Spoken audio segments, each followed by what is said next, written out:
Hallelujah. इन दिनों में हम पवित्र आत्मा के बारे में अध्ययन कर रहे हैं और इस अध्ययन का उद्देश्य सिर्फ आपके ज्ञान को बढ़ाना नहीं, पवित्र आत्मा के बारे में जानकारी को बढ़ाना नहीं है। ये ठीक है कि उसकी जानकारी भी हमें होनी चाहिए, लेकिन मेरे अजीजों, उद्देश्य है कि हम पवित्र आत्मा के भूखे प्यासे हों। प्रभु की हुजूरी की भूख प्यास हम में इन दिनों में बढ़ जाए, ताकि उसकी भूख प्यास रखते हुए हम उसकी उपस्थिति में रहना सीखें, उसके वचन को खाना, वचन के आत्मिक भोजन को खाना सीखें, ताकि उसके द्वारा हम आत्मिक रीति से तंदुरुस्त हों, आत्मिक रीति से ताकतवर हों, जय में चलें। मेरे जीसो, पिछले हफ्ते हमने देखा था कि पवित्र आत्मा एक व्यक्ति है। ये क्यों जानना जरूरी है कि हमारे लिए कि पवित्र आत्मा एक व्यक्ति है? जो व्यक्ति होता है, पिछले हफ्ते भी हमने देखा था, व्यक्ति का मतलब ये नहीं कि इंसान, व्यक्ति जिसमें बुद्धि, इच्छा और भावनाएं होती हैं। सो बाइबल एक परमेश्वर, ऐसे परमेश्वर के बारे में बताती है जिसके साथ हम व्यक्तिगत संबंध कायम कर सकते हैं। पवित्र आत्मा जब व्यक्ति है, इसका अर्थ है कि हम उसके साथ संगति कर सकते हैं, उसके साथ दोस्ती कर सकते हैं, हम उसकी सुन सकते हैं, हम उसकी इच्छा जान सकते हैं। और जो व्यक्ति होता है, वो व्यक्ति के साथ, दूसरे व्यक्ति के साथ बात करता है, अपना दिल उससे खोलता है। सो एक दूसरे के साथ हम दिल खोल सकते हैं, पवित्र आत्मा के साथ, पवित्र आत्मा के साथ बात कर सकते हैं, पवित्र आत्मा से सहायता मांग सकते हैं, अगुवाई मांग सकते हैं। तो मेरे जीजो, मेरी दिली प्रार्थना और इच्छा है कि इन दिनों में, जबकि पवित्र आत्मा के बारे में हम अध्ययन कर रहे हैं, तो पवित्र आत्मा की भूख प्यास हमें जागृत हो, ताकि उसकी हजूरी में ठहरना हम सीखें। याद रखें, वो व्यक्ति है। पिछले हफ्ते में कई बातें, विशेष बातें हमने देखी थी। पवित्र आत्मा जो है, उसके अंदर बुद्धि है, भावनाएं हैं, इच्छाएं हैं। सो पवित्र आत्मा की हजूरी में आकर उसकी इच्छा को जाने, वो इच्छा प्रकट करेगा, हमारी आत्मा में डालेगा। क्या इच्छा है परमेश्वर की हमारे लिए? और वचन सुनने के लिए, वचन समझने के लिए वो हमारी सहायता भी करता है, हमारी बुद्धि को खोलता है। वचन के लिए भी भूख प्यास हमारे अंदर पैदा करता है, जब पवित्र आत्मा के साथ हमारा संबंध सही होता है। तो मेरे चीजों, आज हम पवित्र आत्मा के चिन्हों के बारे में अध्ययन करेंगे। पिछले हफ्ते हमने एक चिन्ह, ऑयल, तेल पवित्र आत्मा का चिन्ह है, उसके बारे में हमने देखा था। भजन 23:5 में, तूने मेरे सिर पर तेल मला है, मेरा कटोरा उमड़ रहा है। भजन 92:10, मैं टटके तेल, टटके का मतलब ताजे तेल से चुपड़ा गया हूं। बहुत जरूरी है हमारे लिए प्रतिदिन पवित्र आत्मा की हजूरी में आए, ताकि वो ताजे तेल से हमको चुपड़े, हमको मसा करे। कल का तेल आज के लिए काफी नहीं है। हर रोज के लिए ताजा तेल की मालिश के लिए हमें जरूरत है। तो 23:5 में भी तूने मेरे सिर पर तेल मला है। तो हमने देखा था तेल जब लगाया जाता है, भेड़ गर्मी से उसका बचाव होता है, भेड़ का कीड़े पैदा नहीं होते। यदि तेल नहीं लगाते भेड़ों के, कीड़े पैदा हो जाते हैं जो उनकी आंखों में, नाक में, मुंह में, कान में चले जाते हैं, कष्ट पहुंचाते हैं। इसी प्रकार पवित्र आत्मा की उपस्थिति के बिना, उसकी उपस्थिति में आकर अभिषेक पाए बिना, उसको अपने आप को चुपने अगर हम देते हैं तो उससे वो विचार, वो ख्याल, वो काम, वो बातें जो हमको, हमारे आत्मिक जीवन को कमजोर करती हैं, नष्ट करती हैं, उन कीड़ों की तरह, मकोड़ों की तरह, वो हमारा नुकसान नहीं कर सकते, उन पर हम जय पाएंगे। संसार में पाप की गर्मी, विरोधता की गर्मी, निंदा की गर्मी, बहुत तरह की गर्मी हमको नुकसान नहीं पहुंचा सकती यदि हम पवित्र आत्मा के द्वारा रोजाना चुपड़े गए हैं। उसने मुझको ताजा तेल से चुपड़ा है। तो मेरे जीजो, प्रतिदिन पवित्र आत्मा की उपस्थिति में बैठे, हमारे अंदर वैसी ही भूख प्यास हो, जैसी भजन का लिखने वाला कहता है, जैसे हरणी नदी के जल के लिए हाँफती है, वैसे ही परमेश्वर मैं तेरे लिए हाँफता हूं। मैं कब परमेश्वर को जाकर अपना मुंह दिखाऊंगा। मेरे जीजो, हमारे अंदर प्रतिदिन भूख प्यास होनी चाहिए प्रभु की उपस्थिति में बैठने की।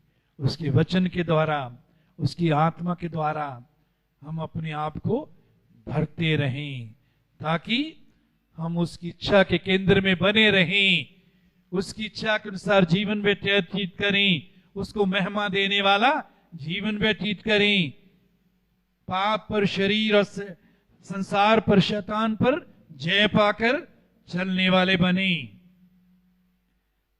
तो आगे दूसरा चिन्ह जो है वो है जल, पानी।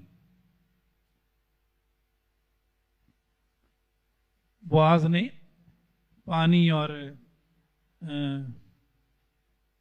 तेल की बात की। ये ठीक है, वचन में चेलों ने तेल मलकर प्रार्थना की और आज भी की जाती है, लेकिन हम उसी पर निर्भर ना हो जाएं। जब नए विश्वासी आते हैं, उनका अपना विश्वास इतना नहीं होता, इसलिए शुरू में अगर उनको कहा जाता है या वो कहते हैं तेल लाते हैं, पानी लाते हैं, उस पर प्रार्थना की जाती है, शुरू के लिए अच्छा है, लेकिन जो जो हम प्रभु के साथ चलते हैं तो अब हमें वचन पर खड़े रहना, वचन पर विश्वास करना सीखना है। और जब हम खड़े होंगे वचन पर विश्वास करेंगे, वो वचन हमारे जीवन में पूरा होगा। वचन के अनुसार प्रभु हमारे जीवनों में कार्य करता है, करेगा। तो पहला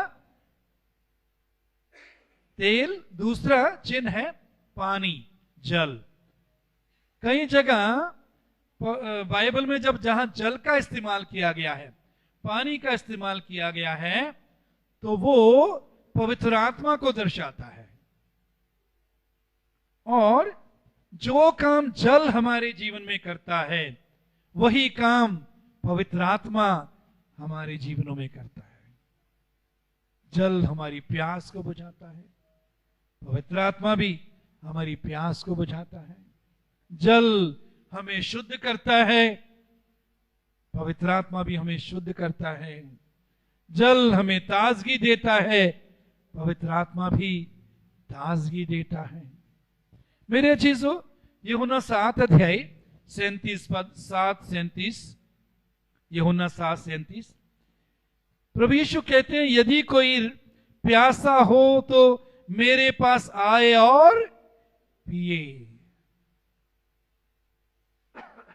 यदि कोई प्यासा हो तो मेरे पास आए और पिए। यीशु मसीह ने कोई बड़ा ड्रम पानी का भर के नहीं रखा हुआ था जिसके बारे में वो कहते हैं आओ आओ इस ड्रम के पानी में से पियो। नहीं मेरे अजीजों, वो किस जल की बात कर रही है? पवित्र आत्मा के जल की। तो जल पवित्र आत्मा का भी चिन्ह है, या पवित्र आत्मा का चिन्ह जल भी है। यूहन्ना 4:13 में, यूहन्ना 4:13 में प्रभु कहते हैं जो कोई ये जल पिएगा वो फिर प्यासा ना होगा। मेरे चीजों, पवित्र आत्मा का जल ही है जो हमारी प्यास बुझाता है। बहुत से लोग अपनी आत्माओं की प्यास पैसे से बुझाने की कोशिश करते हैं। पैसा हमारी प्यास को नहीं बुझा सकता। बहुत से लोग अपनी ताकत, मेरी ताकत बढ़े, उस ताकत से मेरी प्यास बुझेगी नहीं, ताकत प्यास बुझा नहीं सकती। हमारा नाम, मेरा नाम ऊंचा हो, लोगों को पता लगे कि मैं कौन हूं, हमारा नाम, हमारी फेम, हमारी मशहूरी हमारी प्यास को बुझा नहीं सकती। दुनिया के आराम हमारी प्यास को बुझा नहीं सकते। प्रभु के द्वारा दिया गया पवित्र आत्मा का जल हमारी प्यास को बुझाता है।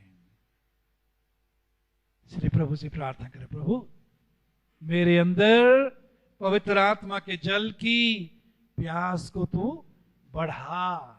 क्योंकि कई बार हमारे जीवन में इस प्यास की और भूख की कमी होती है।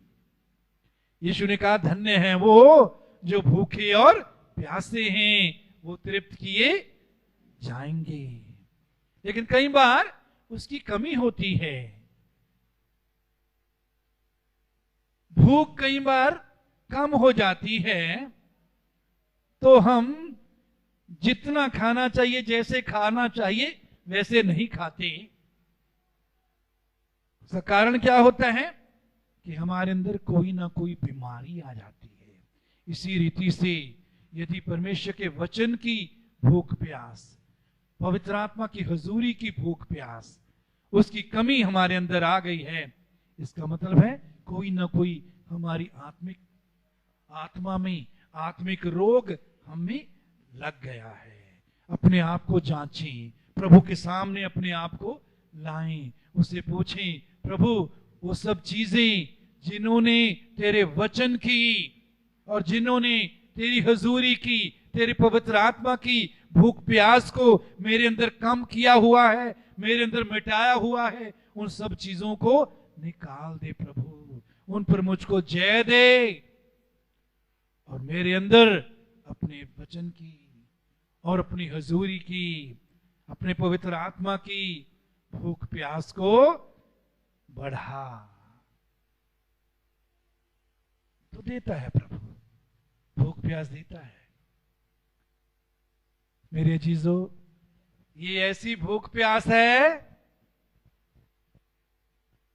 जो हमको तृप्त करने के साथ साथ जितने हम परमेश्वर के वचन से जितना ज्यादा हम भरते हैं, जितना परमेश्वर अपने वचन के द्वारा, आत्मा के द्वारा हमारी भूख प्यास को मिटाता है, उतनी ज्यादा ये भूख प्यास हमारे अंदर बढ़ती जाती है। इसलिए यीशु ने कहा धन्य है वो जो धर्म के भूखे और प्यासे हैं, वो तृप्त किए जाएंगे। मेरे चीजों, बहुत जरूरी है, यदि भूख प्यास की कमी है, जांचिए अपने आप को, प्रभु के सामने लाएं अपने आप को, प्रभु से सहायता मांगे, अनुग्रह मांगे कि वो सब चीजें हमारे अंदर से चली जाएं, जिन्होंने वचन की, प्रार्थना की, स्तुति आराधना की, प्रभु की हजूरी में आने की भूख प्यास को कम किया है। प्रकाशित वाक्य 22 अध्याय 17 पद, प्रकाशित वाक्य 22:17, जो प्यासा हो वो आए, और जो कोई चाहे वो जीवन का जल सेंत मींट ले। जो प्यासा हो वो आए। हमारी हर रोज यही प्रार्थना, प्रभु मेरे अंदर प्यास को बढ़ा। यदि खो दिया है प्यास को, तो उसे कहीं मेरे अंदर प्यास पैदा कर। यदि प्यास है, कम है, और बढ़ा। प्रतिदिन ये प्रभु बढ़ती जाए। जो प्यासा हो वो आए, और जो कोई चाहे वह जीवन का जल सेंत मेंत ले। ये जीवन का जल, पहली बात, ये जीवन का जल है। ये जल जीवन देने वाला जल है। परमेश्वर का जीवन हम में डालने वाला जल है। परमेश्वर के गुणों को, उसके स्वभाव को हम में अंदर डालने वाला जल है। ये वो जल है जो हमको प्रतिदिन यीशु के समान ढालता है। उसकी इच्छा है, प्रभु की इच्छा है, हम प्रतिदिन यीशु के समान बनते जाएं। पहले आदम को परमेश्वर ने अपने स्वरूप में, अपनी समानता में बनाया था। पाप के कारण वो स्वरूप और समानता चली गई, उसने खो दी। लेकिन यीशु के द्वारा वही स्वरूप, वही समानता परमेश्वर हम में दोबारा पैदा कर रहा है, बढ़ा रहा है। और पवित्र आत्मा जो है, उसकी भूख प्यास जो है, जितनी हम में होगी, वचन की भूख प्यास होगी, और अपना जीवन प्रतिदिन प्रभु के हाथों में अर्पण करते हुए चलेंगे, उतना ज्यादा यीशु का स्वरूप, उसकी समानता, उसके गुण, आत्मा के फलों से हम भरते जाएंगे। हम में दिखेगा कि हम यीशु के साथ रहने वाले लोग हैं। हम जगत की ज्योति बनेंगे, हम पृथ्वी के नमक बनेंगे, हम उसके जी उठने के गवाह बनेंगे। मेरे जीजो, यशाया 44:3, 44:3, 44:3 में लिखा है, मैं प्यासी भूमि पर जल और सूखी भूमि पर धाराएं बहाऊंगा। किस पर जल बहाएगा? प्यासी भूमि पर। मैं प्यासी भूमि पर जल।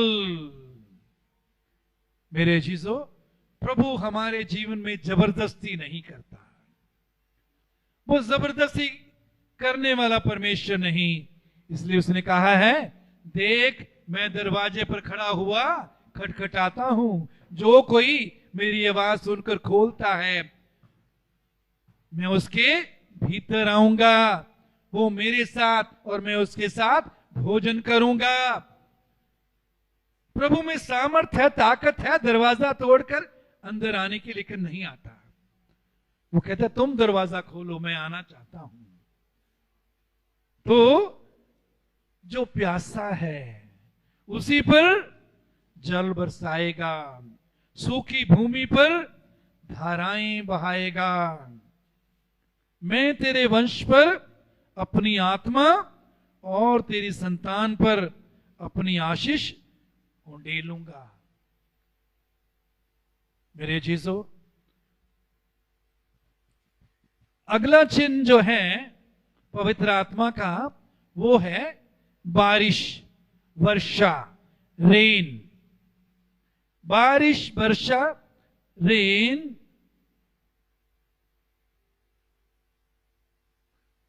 जब बारिश होती है, फसलें अच्छी होती हैं, हरियाली आती है, देखने में हरियाली आंखों को भी अच्छी लगती है, मौसम बदलने लगता है, गर्मी कम होने लगती है। मेरे अजीजों, इसी प्रकार पवित्र आत्मा की बरसात हमारे अंदर, हमारे जीवनों में कार्य करती है। भजन 84:6, भजन 84:6 यह लिखा है, बरसात की अगली वृष्टि उसमें आशीष ही आशीष उपजाती है। बरसात की अगली बारिश उसमें आशीष ही आशीष उपजाती है। मेरे अजीजों, पवित्र आत्मा की बारिश के सामने, उसके नीचे जब हम प्रतिदिन समय गुजारते हैं तो हमारे जीवनों में आशीष ही आशीष ये बरसात लाती है। प्रभु के आनंद की आशीष, प्रभु की शांति की आशीष, ताजगी की आशीष, जीवन की आशीष, प्रभु के अनुग्रह की आशीष, चंगाई, तंदुरुस्ती, ताकत की आशीष, आत्मिक रीति से भी प्रभु हमको सामर्थ्य देता है और शारीरिक रीति से भी वो चंगाई और सामर्थ्य देता है। तो भजन 147:8, भजन 147:8 यहां लिखा है, वह आकाश को मेघों से, मेघ मतलब बादल, छा देता है और पृथ्वी के लिए मेह की तैयारी करता है। जमीन के लिए मेह की, बारिश की तैयारी करता है। मेरे अजीजों, हमारे जीवनों में भी प्रभु बारिश की तैयारी करता है। इससे पहले कि वो आत्मा की बारिश से हम भीगने लगें, वो हमारे जीवन में तैयारी करता है। उन चीजों को हम पर दिखाता है जिनको हमें अपने जीवन से दूर करनी है। यदि हम छतरी लेकर बारिश के नीचे बैठेंगे या खड़े होंगे तो बारिश का लाभ नहीं उठा सकेंगे। हमारे जीवन में भी कई चीजें छतरी की तरह उस बारिश को रोकती हैं।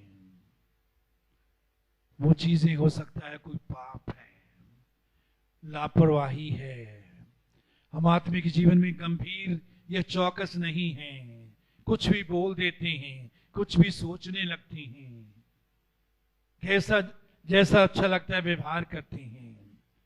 मेरे अजीजों, ये सब चीजें छतरी के समान उस बारिश को, जो पवित्र आत्मा की बारिश प्रभु करना चाहता है, उसमें रुकावट बनती हैं। तो प्रभु हमें तैयार करता है, सिखाता है, वचन के द्वारा, अपने अभिषिक्त सेवकों की सेवकाई के द्वारा, एक दूसरे के द्वारा, एक दूसरे के व्यवहार के द्वारा भी प्रभु हमको बहुत सी बातें सिखाता है। कई बार कहते हैं ये मेरे परिवार का मेंबर ठीक नहीं है, जब तक ये ठीक नहीं होता मैं प्रभु के साथ नहीं चल सकता या नहीं चल सकती, प्रभु उसको ठीक कर।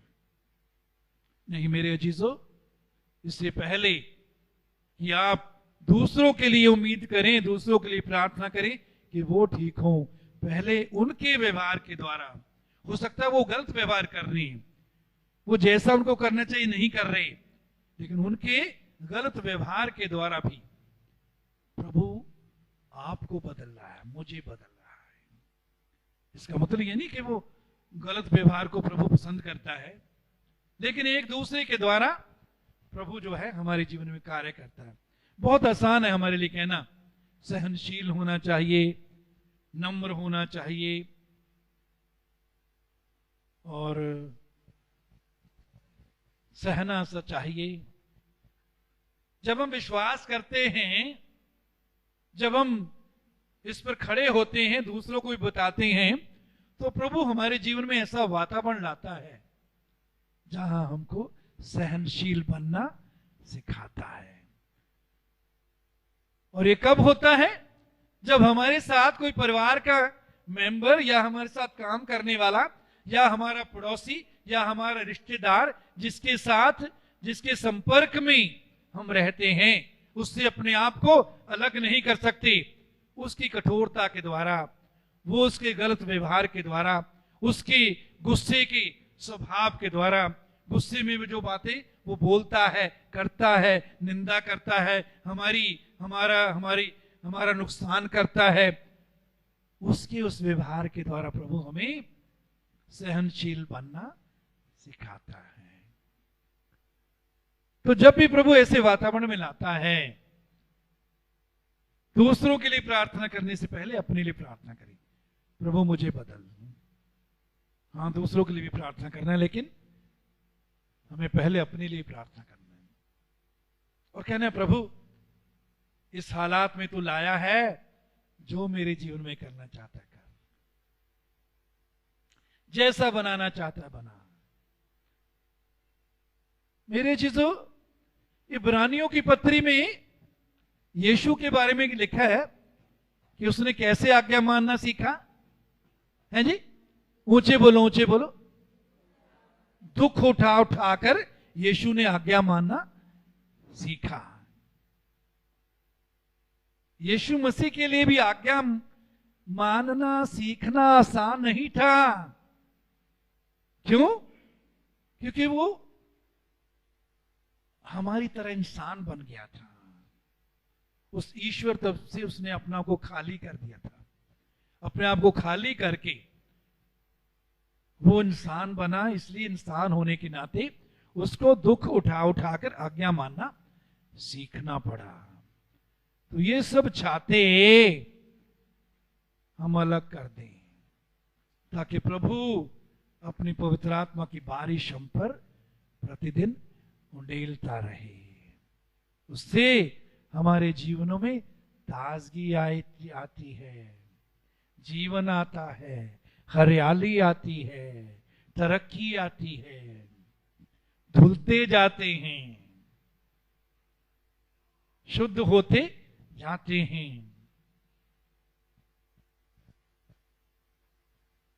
और पृथ्वी के लिए मेघ की तैयारी करता है और पहाड़ों पर घास उगाता है। इसका मतलब यह नहीं कि मैदान पर घास नहीं उगाता, लेकिन वो पहाड़ पर भी जहां पत्थर होते हैं घास उगाता है। हमारी जीवन कई बार पत्थरों की तरह होते हैं, लेकिन इनमें भी वो घास उगाना चाहता है, हरियाली लाना चाहता है, जीवन लाना चाहता है, अपने आप को प्रकट करना चाहता है। यशाया 44:3, यशाया 44:44-3, मैं प्यासी भूमि पर जल और सूखी भूमि पर धाराएं बहाऊंगा। वे तेरे वंश पर अपनी आत्मा और तेरी संतान पर अपनी आशीष उंडेलूंगा। यहां देखिए, सूखी भूमि पर धाराएं बहाऊंगा। ये धाराएं जो है ये बारिश की धाराएं। सूखी भूमि पर धाराएं बहाऊंगा। हमारा जीवन कितना भी सूखापन आ गया, प्रभु आत्मा की धाराएं बहाना चाहता है, ताकि आपके जीवन में प्रभु का आनंद भर जाए, इतना भर जाए कि वो आपके द्वारा दूसरों को वो छूने लग जाए। हम जिससे भरे होते हैं, जब हम पर दबाव डाला जाता है वही चीज हमसे निकलती है। जो गुस्से से भरे होते हैं, जिनके अंदर गुस्सा आता है, जब कोई उन पर दबाव पड़ता है, कोई गलत बोलता है, गलत व्यवहार करता है, तो उनके अंदर से गुस्सा निकलता है। वो गुस्से में व्यवहार करते हैं, बातें करते हैं, बहुत से कड़वाहट से भरे रहते हैं। जब भी वो बात करते हैं तो उनके अंदर से कड़वाहट निकलती है। मेरे अजीजों, तो हम पर धाराएं बहाना चाहता है ताकि तेरे वंश पर अपनी आत्मा और तेरी संतान पर अपनी आशीष उंडेलूंगा। मेरे अजीजों, हमारा संबंध जो पवित्र आत्मा के द्वारा सही संबंध में जब हम चलते हैं, पवित्र आत्मा से बारिश से भीगे रहते हैं, तो हमारे जीवन में तो आशीष आती है, हमारे बच्चों के जीवन पर भी आशीष आती है। हमारे बच्चों के जीवन में भी प्रभु का अनुग्रह हम देखेंगे, आशीष देखेंगे, प्रभु का जीवन देखेंगे, प्रभु का आनंद देखेंगे, प्रभु का प्रेम देखेंगे, प्रभु का जीवन देखेंगे और उनको हर तरह से तरक्की करते देखेंगे। वैसे आर्थिक रूप से तरक्की करते देखेंगे, शारीरिक रूप से भी वो तंदुरुस्त रहेंगे। परमेश्वर उनको आदर, हमसे बढ़कर आदर देगा, तो उनको बढ़ाता है। परमेश्वर का धन्यवाद हो। अगला चौथा जो पवित्र आत्मा का चिन्ह है वो है सोता, चश्मा, फाउंटेन। यूहन्ना 4:14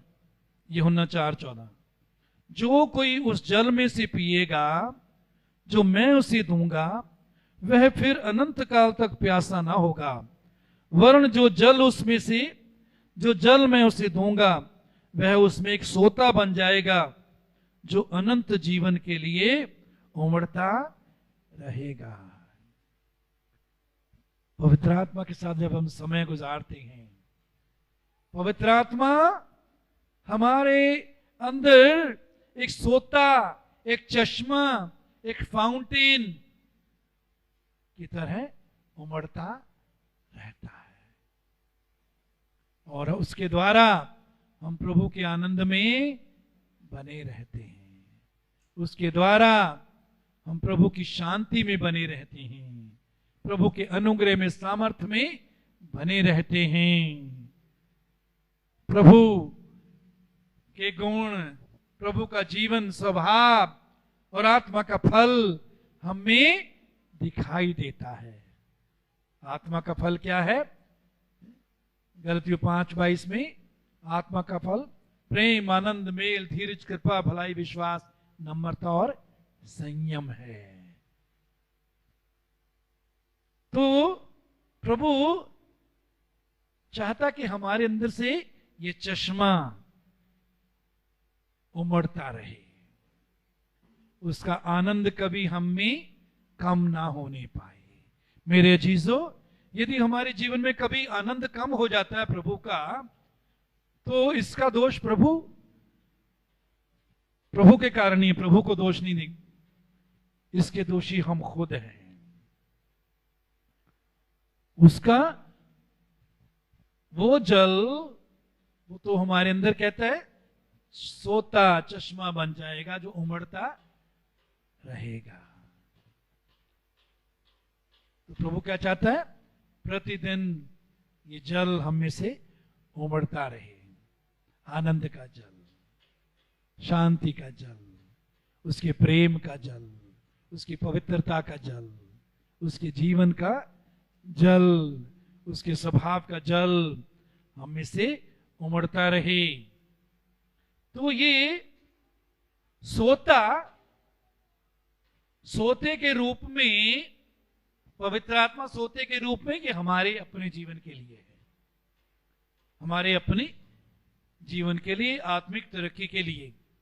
लेकिन अगला है 5वां, वो है पवित्र आत्मा यहां नदी के रूप में, रिवर के रूप में, दरिया भी बोलते हैं उसको, उर्दू में दरिया बोलते हैं और हिंदी में नदी,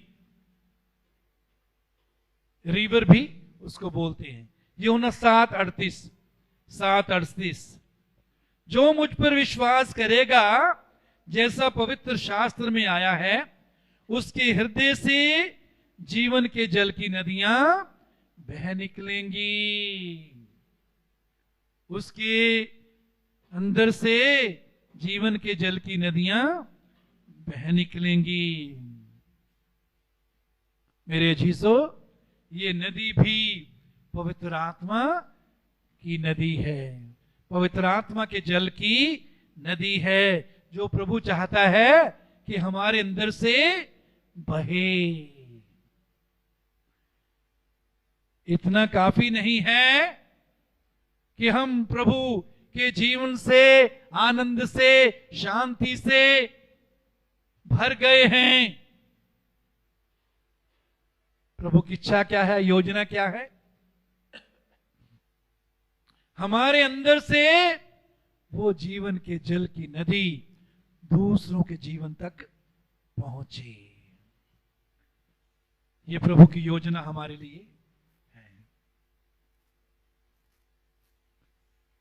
इसलिए मेरे अजीजों, चौकस रहें कि क्या हम सोचते हैं, क्या बोलते हैं, कैसे व्यवहार करते हैं।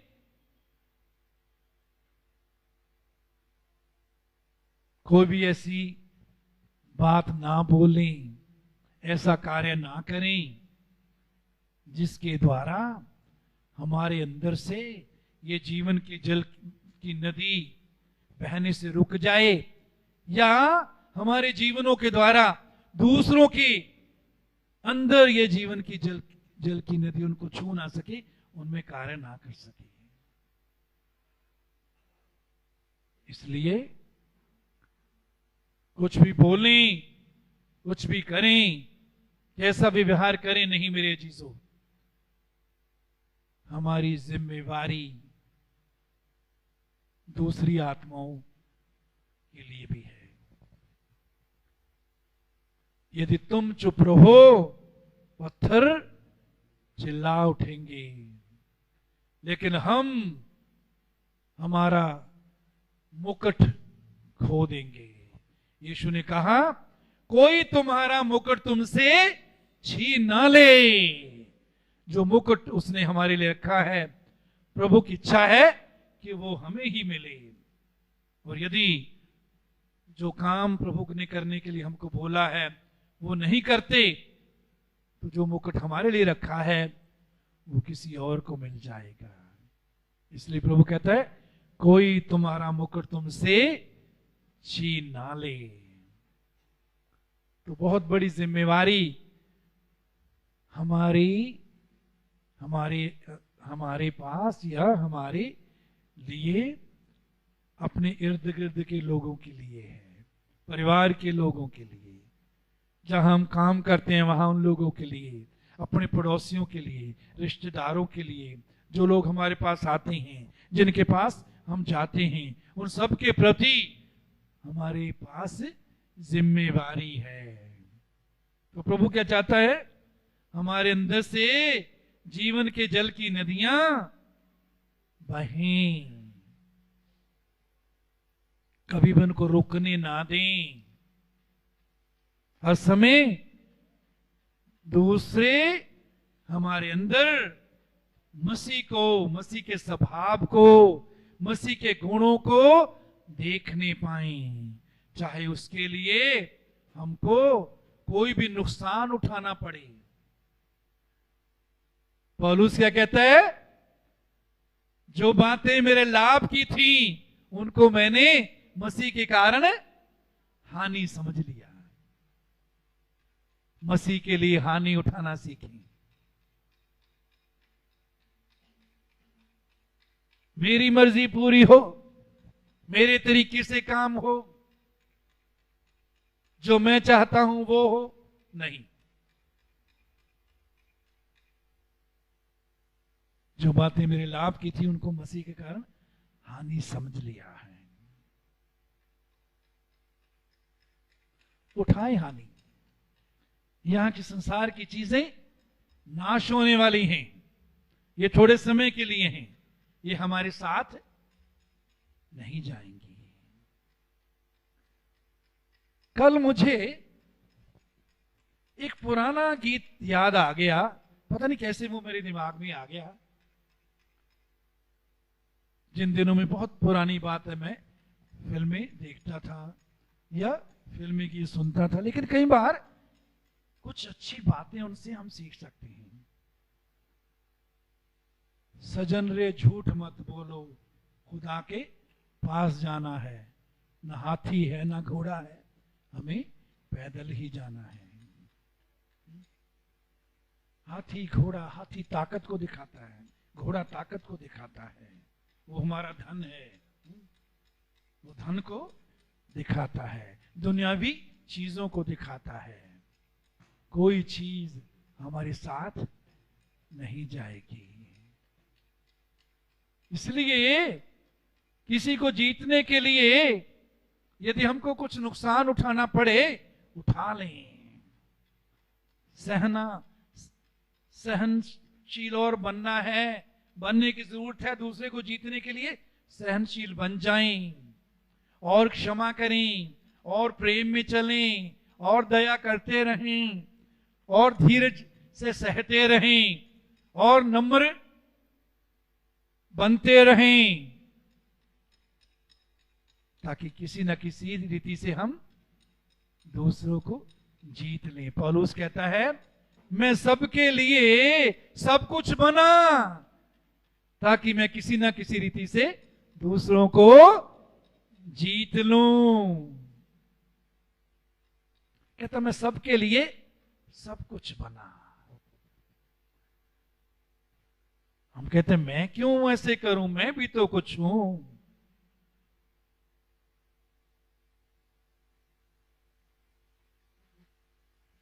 यीशु मसीह भी तो कुछ था, परमेश्वर था, परमेश्वर का पुत्र था।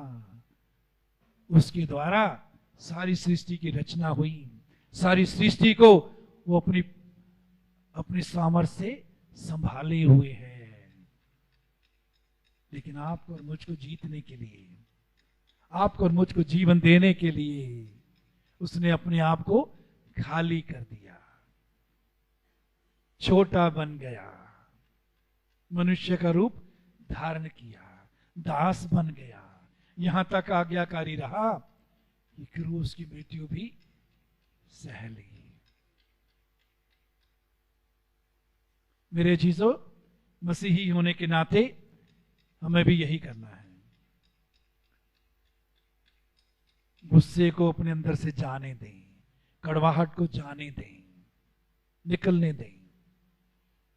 गुस्से, कड़वाहट न सिर्फ दूसरों को जीवन में, दूसरों को जीतने में रुकावट बनती है, लेकिन हमारे लिए भी गुस्सा, कड़वाहट, ना माफ करना, ये हमारे लिए भी नुकसानदायक है। जो इंसान गुस्से में रहता है, जो इंसान कड़वाहट रखता है, जो दूसरे को माफ करने के लिए तैयार नहीं, प्रेम में चलने के लिए तैयार नहीं, वो शारीरिक रीति से बीमार भी होता है। बीमारियां लाती हैं ये चीजें, गुस्सा, कड़वाहट। जब हम दूसरे को माफ नहीं करते तो हमारे लिए माफी भी रुक जाती है। इसलिए प्रभु ने कहा, यदि तुम दूसरों के अपराध माफ नहीं करोगे तो तुम्हारा स्वर्गीय पिता भी तुम्हारे अपराध माफ नहीं करेगा। यदि हम चाहते हैं कि हमें माफी मिले, हम माफ करना सीखें। मेरे अजीजों, कोई भी ऐसा नहीं है जो ये दावा कर सके कि मैं सिद्ध हूं, मैं कभी भी कोई गलती नहीं करता। जब सिद्ध हो जाएंगे तब हमको ऐसी पोजीशन में हो जाए जहां हमको माफी मांगने की जरूरत नहीं है। वो समय आ रहा है, हमारा प्रभु महिमा में प्रकट होगा, हम उसके समान होंगे। लेकिन जब तक इस पृथ्वी पर हैं, कभी न कभी सोचने के द्वारा या बोलने के द्वारा हम चूक जाते हैं, हम कहीं न कहीं सफल हो जाते हैं। और याद रखिए, प्रभु कहते हैं जिसको ज्यादा दिया जाएगा उससे ज्यादा का हिसाब भी लिया जाएगा। जितना आप वचन ज्यादा सीख रहे हैं, जितना प्रभु में बढ़ रहे हैं, उतना ही ज्यादा आपसे हिसाब भी लिया जाएगा। सो जितना ज्यादा सीखते हैं, हम पर ज्यादा जिम्मेवारी होती है। तो बड़ी जिम्मेवारी है कि वो जीवन के जल की नदी हमारे अंदर से बहने पाए।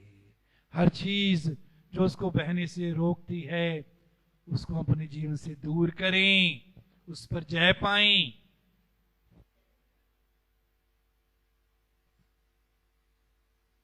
जो जल मैं उसे दूंगा वह उसमें एक सोता बन जाएगा। अच्छा, माफ करना, आगे 39 पद, 7:39, यूहन्ना 7:39। उसने ये वचन पवित्र आत्मा के विषय में कहा जिसे उस पर विश्वास करने वाले पाने पर थे। तो ये जीवन के जल की नदी जो है वो पवित्र आत्मा की नदी है। मेरे अजीजों, हिजकियेल 47 अध्याय 6 से 10 पद, हिजकियेल 47, 6 से 10 यहां पढ़ेंगे। जब उसने मुझसे पूछा, हे मनुष्य के संतान, क्या तूने ये देखा है? तब उसने मुझे नदी के किनारे किनारे लौटाकर पहुंचा दिया। लौटकर मैंने क्या देखा कि नदी के दोनों तटों पर बहुत से वृक्ष हैं। जब हम नदी को अपने अंदर से बहने देते हैं तो हमारी नदी के इर्द गिर्द बहुत से वृक्ष लग जाते हैं। मतलब कहने का है, बहुतों को हम जीवन देने का कारण बन जाते हैं।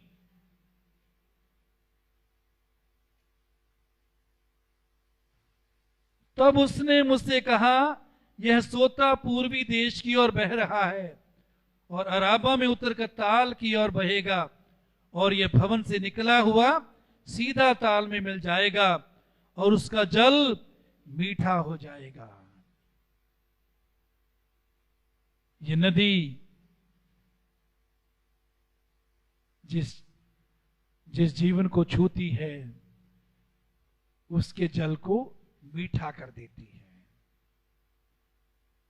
मेरे अजीजों, आप पर मुझ पर जिम्मेवारी है कि हमारे मसीही व्यवहार के द्वारा हम जबकि अपने आप का इनकार कर कर और अपनी सलीब उठाकर प्रभु के पीछे चलते हैं, उसके द्वारा दूसरों की अंदर जो कड़वाहट का जल होता है वो मीठे जल में बदल जाता है। ये परमेश्वर आपके और मेरे द्वारा करना चाहता है। जहां जहां यह नदी बहे वहां वहां सब प्रकार के बहुत अंडे देने वाले जीव जंतु जिएंगे और मछलियां भी बहुत हो जाएंगी, क्योंकि सोते का जल वहां पहुंचा है और ताल का जल मीठा हो जाएगा। और जहां कहीं यह नदी पहुंचेगी वहां सब जंतु जिएंगे। कहने का मतलब क्या है? हमारे अंदर से जब जीवन के जल की नदियां बहने देते हैं हम, तो वो दूसरों के अंदर जीवन लाती, खुशहाली लाती है, प्रभु के जीवन को लाती है, आशीष लाती है उनके अंदर। तो अगला 6वां चिन्ह है पवित्र आत्मा का, वो है दाखरस, दाखरस वाइन, जो प्रभु के आनंद को दिखाती है। ये चिन्ह प्रभु के आनंद को दिखाता है। योएल 3:18, योएल 3:18 है, यहां लिखा है, उस समय पहाड़ों से नया दाख मधु टपकने लगेगा। उस समय पहाड़ों से नया दाख मधु टपकने लगेगा। ये नया दाख मधु कहां से टपकेगा? पहाड़ों से। ये दाख मधु पवित्र आत्मा, आत्मा का दाख मधु है। दाख मधु या दाख रस आनंद देता है, तो वो पहाड़ों से टपकेगा।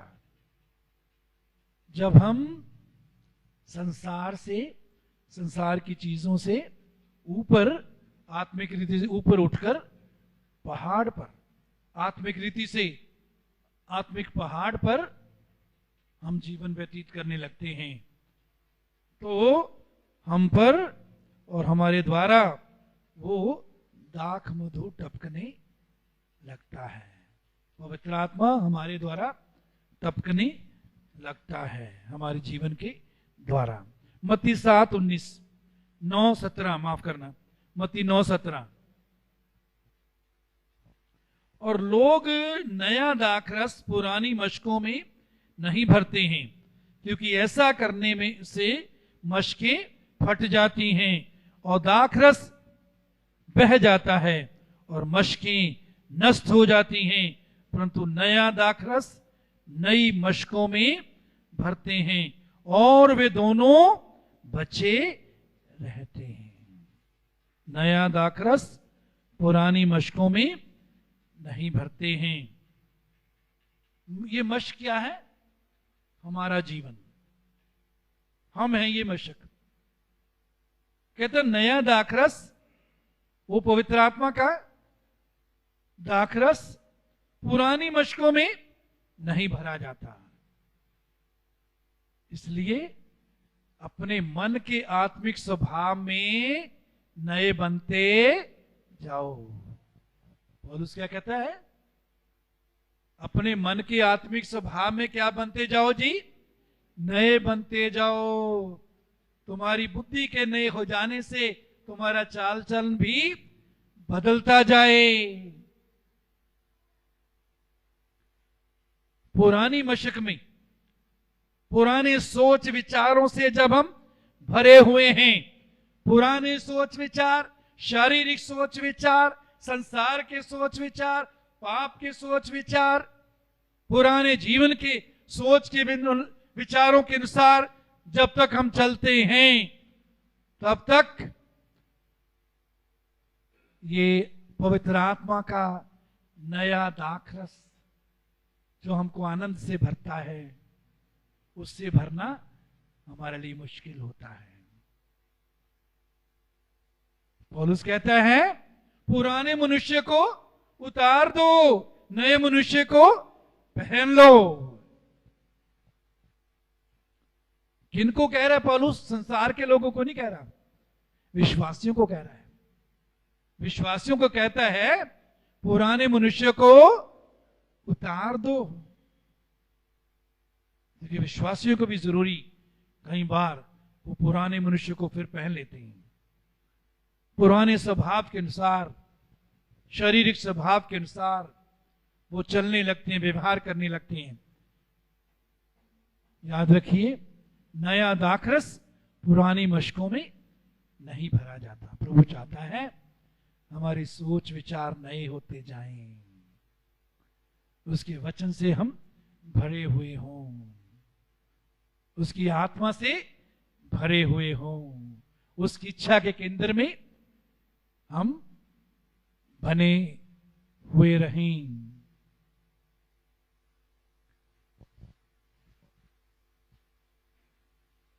और दाखरस बह जाता है यदि पुरानी मशक में भरा जाएगा, और मशकें नष्ट हो जाती हैं, परंतु नया दाखरस नई मशकों में भरते हैं और वे दोनों बचे रहते हैं।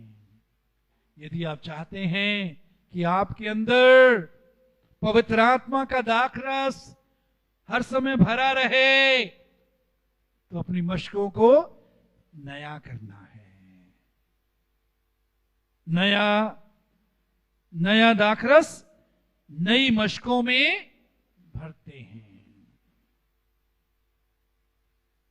अपने जीवनों को जांचना है, प्रभु से मांगना है, प्रभु मेरे अंदर से पुरानी जो मश्क है उसको बदल दे। नई मश्क, वो क्या है? तेरा स्वभाव। वो नई मश्क तेरा जीवन, नया मनुष्य, भीतर का मनुष्य भी उसको बाइबल में बोला। पतरस उसको भीतर का गुप्त मनुष्य बोलता है, जो मसीह में पैदा हुआ है। इफ्सियों में वो कहता है कि तुम मसीह में सर्जे गए। भले कामों के लिए तुम किस में सर्जे गए जी? मसीह में सर्जे गए। मतलब तुम्हारा आत्मा मसीह में सर्जा गया। उस आत्मा को अपने शरीर पर जय पाकर चलने दें।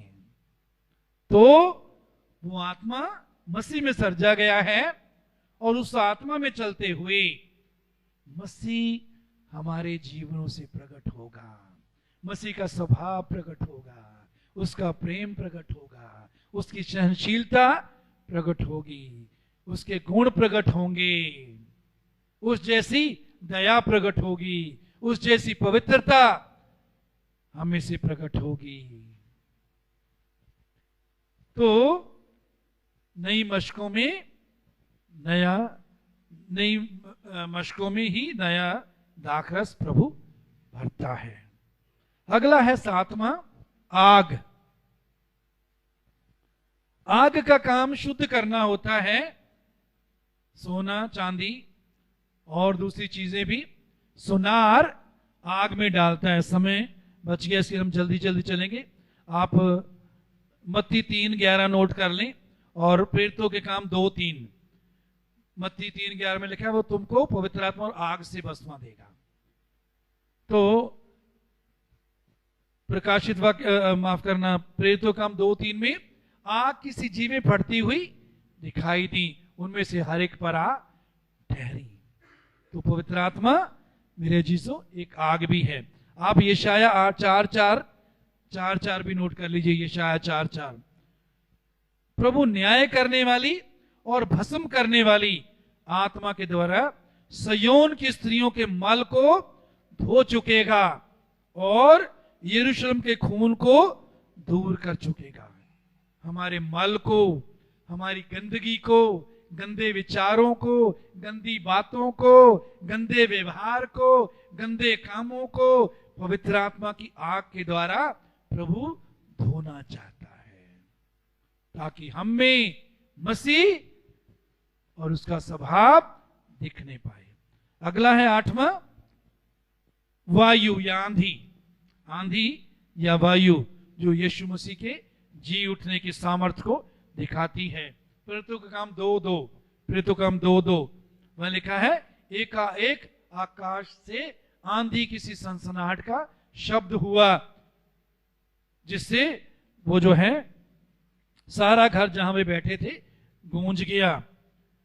यूहन्ना 3:8 में यीशु ने कहा, हवा जिधर चाहती है उधर चलती है, और तू उसका शब्द सुनता है परंतु नहीं जानता कि वो कहां से और किधर को जाती है। उसका शब्द सुनता है, मतलब क्या है? पवित्र आत्मा के असर को हम जान सकते हैं, असर को महसूस करते हैं। पवित्र आत्मा को अपनी आंखों से नहीं देखते, लेकिन उसके असर को हम महसूस करते हैं। मेरे अजीजों, हवा जब चलती है तो हमें चैन मिलता है, गर्मी से छुटकारा मिलता है। हवा जब चलती है तो वो हमारे इर्द गिर्द के कूड़े करकट को उठाकर ले जाती है। पवित्र आत्मा भी यही काम हमारे जीवनों में करना चाहता है। 9वां है बादल।